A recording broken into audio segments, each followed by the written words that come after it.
Hello and welcome to my channel. My name is Heather and today I'm going to be doing an original tag that I came up with after watching Bullet Train. So this movie just came out. It has a lot of well-known actors like Joey King, Brad Pitt, Channing Tatum, Sandra Bullock, and a whole slew of other actors who I hadn't seen perform yet but absolutely enjoyed their performance in this movie. It was full of so many laugh out loud moments. I went with a group of 5 other people. All of us enjoyed the movie, and I thought, what better thing to base a book tag off of? Especially because most of the characters had some sort of like agent name, because they're kind of like hired assassins, most of the characters are. And the ones who weren't hired assassins, I gave titles to kind of fit the theme. So I've matched their titles and their personalities and their role in the movie with a book prompt, and then I will show you a book that goes along with that prompt. So I've only been on Booktube since the end of May. I don't really know who all does tags regularly or would want to do tags. I am going to go ahead and tag a couple of people. If I did not tag you and you're watching this, please feel free to do it. Like, seriously, do it. I would love that.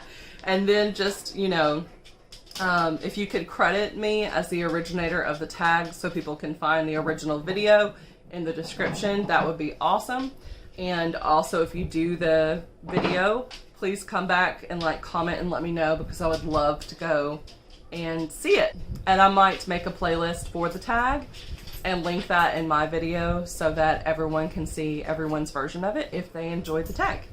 So some of these people, I don't even know if they've started a Booktube channel before, but they've commented on videos before, so they might be watching. I don't know.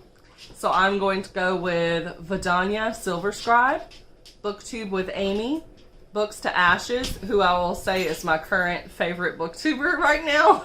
I've watched all of her videos. They're so good. So if I recommend any of these people to like go subscribe to, you should definitely go subscribe to Books to Ashes. Also, Castle Library and Bad Witch Books are amazing. Bad Witch Books does live streams every Monday with reading sprints. Castle Library does reading sprints on Sunday. So again, some more channels where I'm like, you need to go follow these people.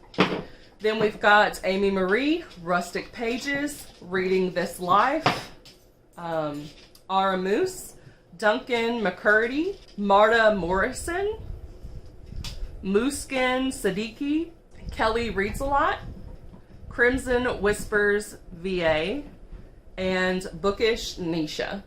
So the first one is for Ladybug, which was played by Brad Pitt, a character who doesn't follow directions. And for that, I chose All Fall Down by Allie Carter.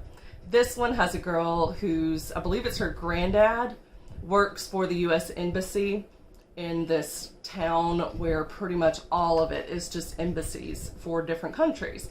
And her best friend, Alexei, is Russian, and both of them are constantly getting in trouble. And as they are going around just kind of goofing off, they wind up discovering a terrorist. But no one believes them, and they didn't see the face of the terrorist. So now they have to find out who they overheard plotting and how they are going to prove it. And this puts their life in danger, because the closer they get, the closer the villains are to figuring out who they are and how they can take them out of the equation. Absolutely love everything that Allie Carter has ever written, and this series was no exception. Then we have The Wolf, played by Bad Bunny. And for this one, I want you to pick a book where a character avenges a loved one. I chose Vengeance Road by Aaron Bowman. Absolutely loved this. This was my first introduction to a Western story. It does have the gold rush era with little shops and small towns. Everyone knows everybody. She lives on a ranch that's kind of on the outskirts. There's no nearby neighbors or anything. She comes home and her dad has been strung up and killed and marked by the local bandits, basically. The bad guys that everyone knows are bad and no one's been able to control them. So she gets her gun, she gets on a horse, and she goes after them to avenge her father's death and also to figure out why they killed him, because she doesn't think that he's ever done anything to catch the attention of these criminals. So as she is hunting them down, she is figuring out more things about her dad, and it's just getting her more and more involved. There's also another side character who she develops a romance with, and there is a small betrayal that is in there as well. So if you like twists and turns and the action of gunslinging westerns and a little bit of gold rush type stuff, then you would definitely like Vengeance Road by Aaron Bowman. Next up, we have Prince, which was played by Joey King. For this one, I want you to pick a book with someone who wants to prove themselves. I am going with Daughter of the Pirate King by Tricia Levenseller. So in this one, the dad has set her on this mission to basically get herself kidnapped by this pirate ship in order to find some information.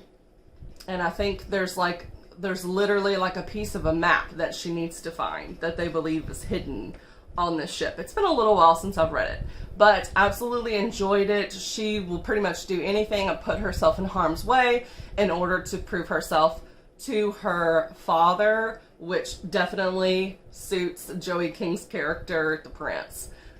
So yeah, if you like pirates, if you like strong female characters, if you like sirens, since the second book is Daughter of the Siren Queen, if you like a little bit of a paranormal element, and you like enemies to lovers romance, then this is definitely one for you to check out. Then we have who I have deemed the Handler, which is played by Sandra Bullock. For this one, choose a character who helps another character survive.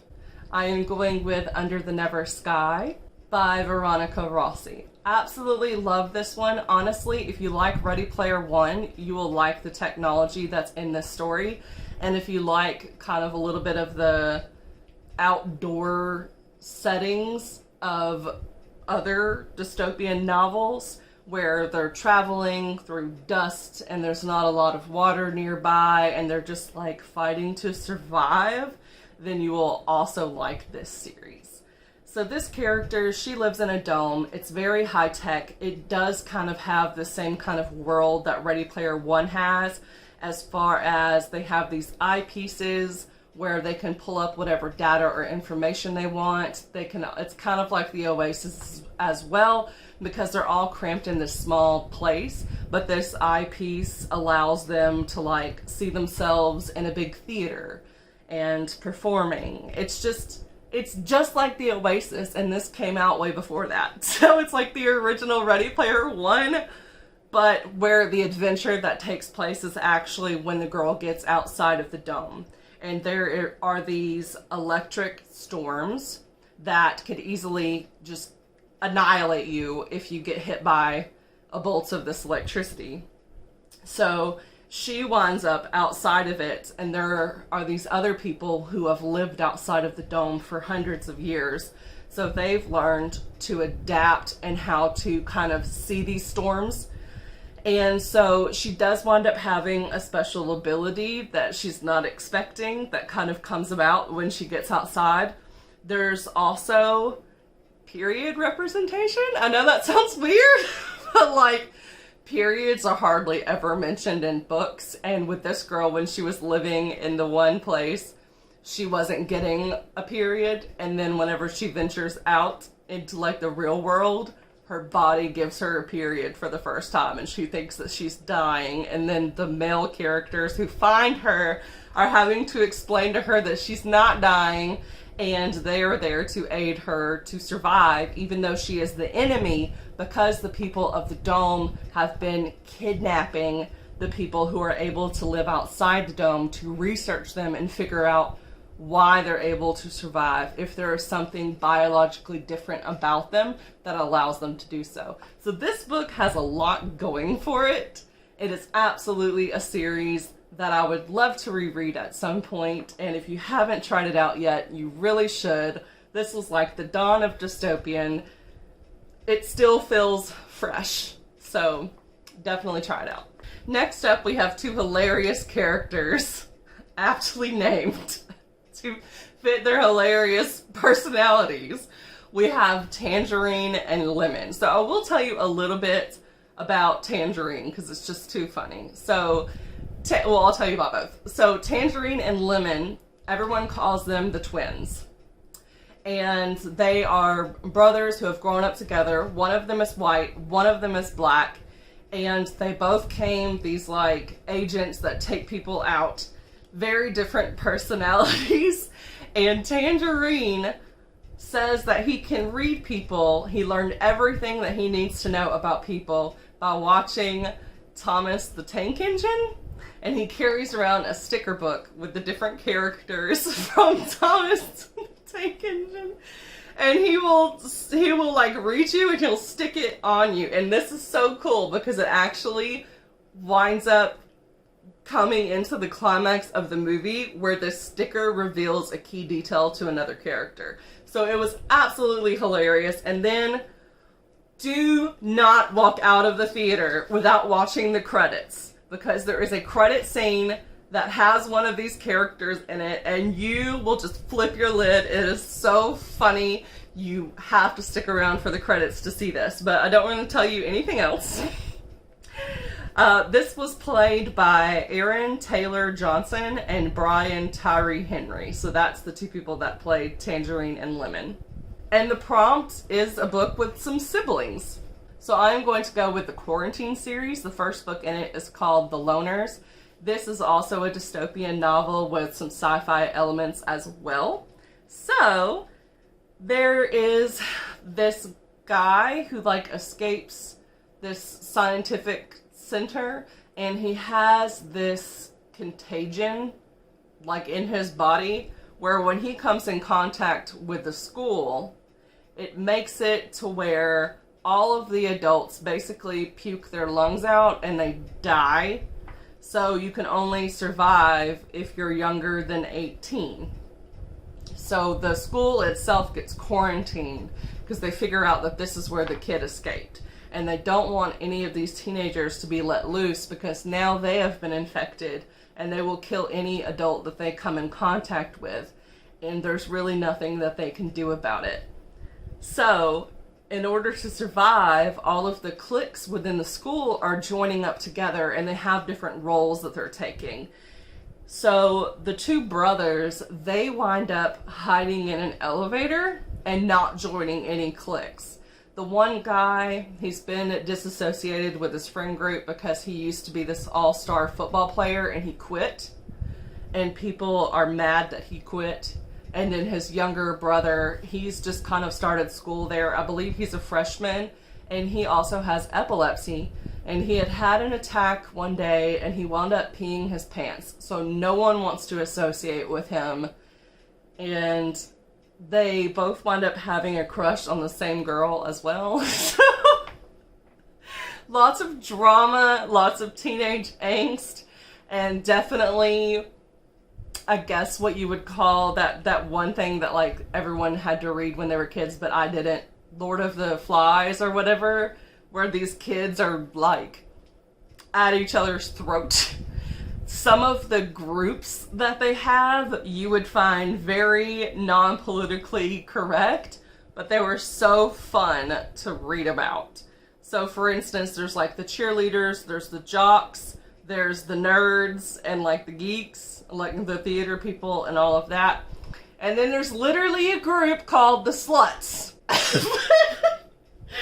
It sounds horrible that they would call themselves that, but it's actually like a very feminist group. It's like all girls that are in this group, and they have their ways of getting resources, and they're kind of like really smart group, even though they have a horrible name that they've given themselves. So yeah, this is just something else. It definitely is a memorable series for me. I read this when I was just beginning to really get into avidly reading, so maybe like 2015 or something. Still sticks with me to this day. Absolutely want to reread it at some point. So yeah, Quarantine, The Loners. Start there, see what you think. Some of the characters are very offensive, but it's high school, so accurate. Then we have the Hornets, played by Zazie Beetz. For this one, I want you to choose a hired assassin that no one expects to be an assassin. Or like an assassin who's greatly underestimated. I bet you can all guess which one I'm going to mention. Throne of Glass series! Selena Sardovian, of course! That's who I'm going to choose because everyone knows there's this great assassin, but they don't really know the identity of her, and most of them think that it's actually a man. So Selena is basically like homeless, and then this guy takes her in and he pays for everything and she's able to live there, but he is over like a guild of assassins. So in order to earn her keep and kind of pay back her debt from him raising her, she has to kill the people that he tells her to kill. And then in the first book, she winds up with a mission from the prince to be his warrior in this competition with other people. I don't really want to tell you anything more than that because if you don't know about it, I don't want to spoil anything. But yeah, Selena Sardovian, Throne of Glass series. I have not finished it. I got halfway through Heir of Fire, and then I decided I was going to wait till all the books were out so that I could reread the first ones and then read to the end. So eventually I will unwrap this sucker and I will reread those first books and finish off the series. Next up, we have The Elder, played by Hiroyuki Sanada. For this one, I want you to pick a book with an unexpected hero. I am going to go with Spensa from the Skyward series by Brandon Sanderson. I've read the first 2 books already. Absolutely enjoying the series. I thought that it was only going to be 3 books, but now I believe it's going to be 5. So kind of the same situation with Throne of Glass. They're so good, but also they're so chunky that I don't want to forget any information. So I will probably just wait until the entire series is published so that I can reread the first 2 books that I've already read and then finish out the series kind of back to back, binge it. So the reason why Spensa is an unexpected hero is because she was never supposed to be a pilot. Her dad was a pilot, which is one of the most revered jobs that you can have on this planet. But he fled, so everyone says that he's a coward. So they don't want her to be one of the pilots because they think that cowardice is in your genes. So that if your parent is a coward, you're going to be a coward too. So Spensa has to fight her way into this academy, and she has to continue to fight to prove herself that she's not like her dad. But also she suspects that her dad was never a coward and there was some other reason why he was a deserter, and he was like shot down and killed for being a deserter. She also winds up finding this old ship that no one's seen before, and it has an AI system. So she starts talking to this AI system as she's rebuilding this ship. I just love everything about it. I like the world building. That's why I feel like I need to reread, because I have forgotten the 3 different things that you can do with the ship that make it really cool, and understanding the system of how these ships work and the tools that you can use is what made like the second book so enjoyable, and of course the ending of this first book, because I could be like, oh, she should use this, and then if she would use it I would be like, yes. And now that I've kind of forgotten what those different mechanisms are called, it wouldn't be as fun for me to just jump into the 3rd book not remembering those things. So I really do feel like I need to reread, but it's definitely one that is worth it. I just love an underdog story, and then as you start to find out, enemies may not be the enemies that they think that they are, and reputations can come about for several different reasons, including how people think of her planet. And there is also this like other being that you learn about in the 2nd book that she is going to have to defeat, and she might be the only person who can. So she's definitely an unexpected hero. Then we have the father, played by Andrew Koji, a character who will do anything to protect or find their child. I have chosen The Taking by Kimberly Durting. This is about a girl who is abducted by aliens, and 5 years later, she just shows up at a gas station, like by the trash cans. She doesn't know what's happened. She comes home to find out that her parents have been divorced. Her mom is already remarried and like has a new kid and everything. And this book, I just cried every single chapter. It's heartbreaking. But you find out that her dad always believed that she was taken because he was there with her the day that she was abducted, and there were these like butterflies that were around at the same time. So he has been searching and networking with other people who have had UFO sightings and encounters the whole time that she's been gone. And his obsession with figuring out what happened to her and what happened to these other people with similar stories is what leads to her parents getting divorced, because the mom's just like, our daughter has died, you need to move on. But he never gave up on her. So when she comes back, of course they get to bond again, and she also has some powers that she didn't have beforehand, and her body is exactly the same as it was when she was abducted, so she has not aged. There is a romance in here that I absolutely love. She has a friendship that develops between her and her boyfriend that she had when she was abducted 5 years earlier, and his younger brother. So they were not age appropriate when she was abducted, but now that 5 years have passed, they are. And he is the sweetest cinnamon roll in any book I have ever read. So if you like cinnamon roll boys, you will definitely be rooting for him in this one and hoping that she can find a way to like him back, despite still it being like the next day for her. So she doesn't understand how people have new lives because it's been 5 years. So like, of course, the boyfriend has not been waiting around for her for 5 years. So it is just absolutely tragic, but also so much fun with the sci-fi elements. And there's like government agencies that are trying to track down these people who have returned, because of course they want to do some research on them. Oh, yeah. The Taking by Kimberly Durting. You need to check this out. Then we have The White Death, played by Michael Shannon. For this one, I want you to choose a character who won't die despite the odds. I have picked the Martian because the character in this one, there is this big storm whenever he and his crew land on Mars. They're supposed to be there for a couple of months, but what winds up happening is this dust storm causes them to leave. And so they take off and they think that he has died during the storm trying to get to their escape pod. But he doesn't die. So he wakes up, they have already left, and the way that you travel through space is very fast, but like they've gone kind of too far to turn around and come get him at this point. They are trying to figure out a way to communicate with him, and as well as NASA updating them on what's happening and determining if they can be his rescue team or not.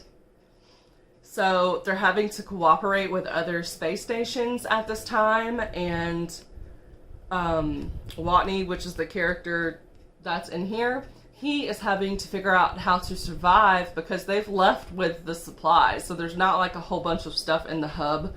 So there's potatoes. So he learns how to regrow these potatoes time and time again, and is basically just surviving off potatoes so that they can come and rescue him. But even with that, there are so many things that go wrong with the hub that make his life and his chances of survival lessen time and time again. This book has been criticized by some for being boring because of all of the science. However, I loved it. I don't think that it was overdone. I think that it was just right so that you can understand just how dire the situations were for him.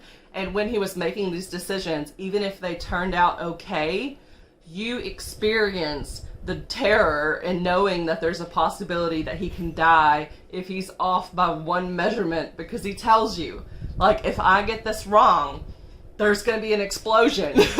Like, I'm going to die. Oh my gosh. Okay, yeah, so it was so good. Also, this character, he's like, when it comes to his chapters, it's just him. So there's him talking to the log that he's keeping, like an electronic log, but it's like just him and his thoughts, which could be monotonous.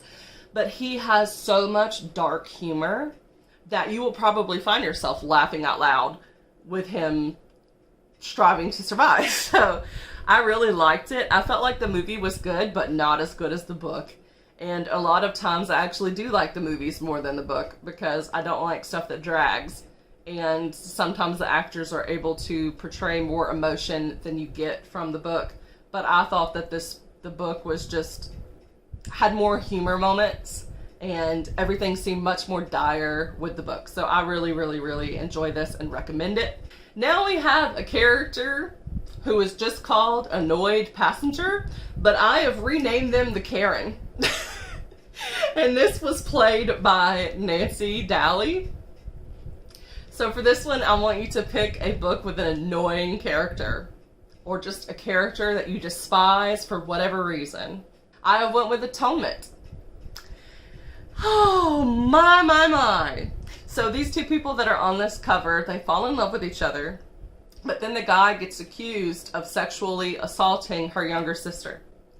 But the younger sister she just saw them like in the throes of passion.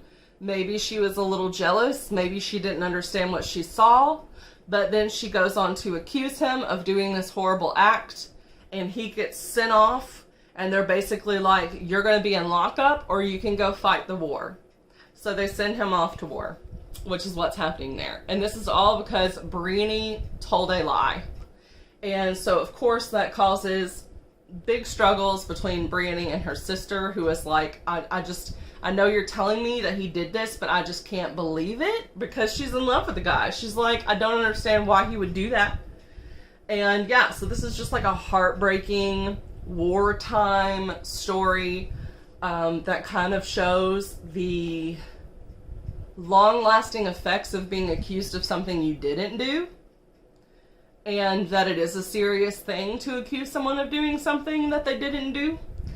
And an exploration of innocence, because like Brienne is only like 13 years old. So there is that thing of like, what really happened?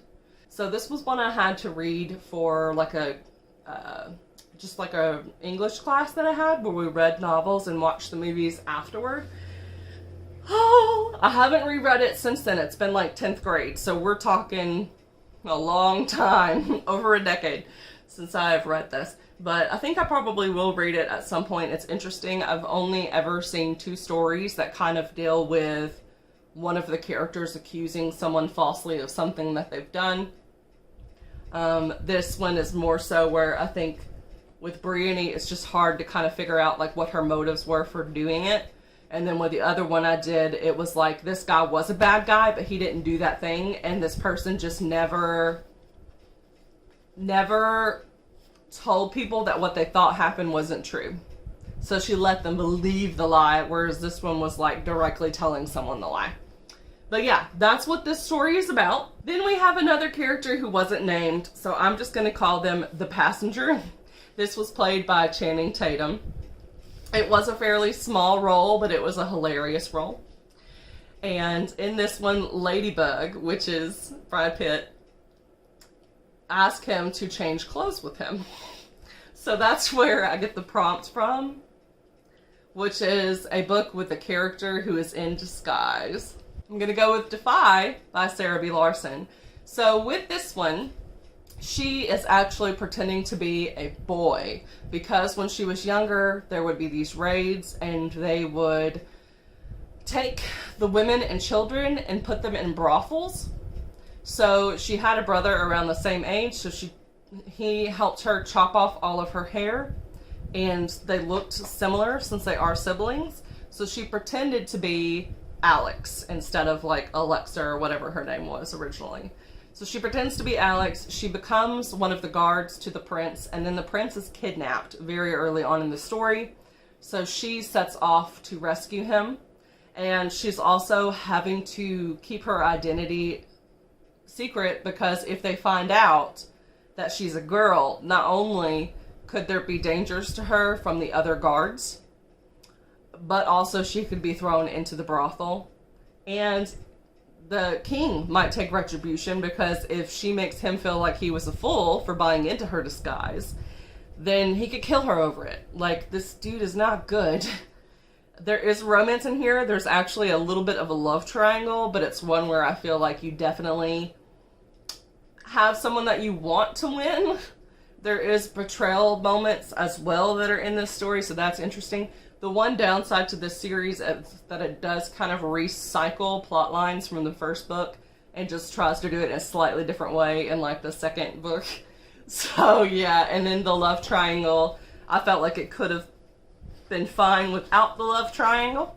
But yeah, I like the friendships. I like the sibling stuff that you get to find out about. There's also discussions of grief and the character having a bit of PTSD during the story. So yeah, I really enjoyed this. This is one of the few series that I've actually reread. I think I might have reread this thing twice. That's why there's so many tabs on it. I think you'll like it. So yeah, there you go. I hope you've enjoyed this video and this tag. I plan on making some more original tags in the future. I love finding ways to be creative. My dog's in here making a lot of noise. But anyway, if you enjoyed this video and you haven't subscribed already, please do, and like it, share it with your friends, and I will see y'all in the next video. Hopefully without Bear making so much noise. Okay. Bye! Thanks for watching.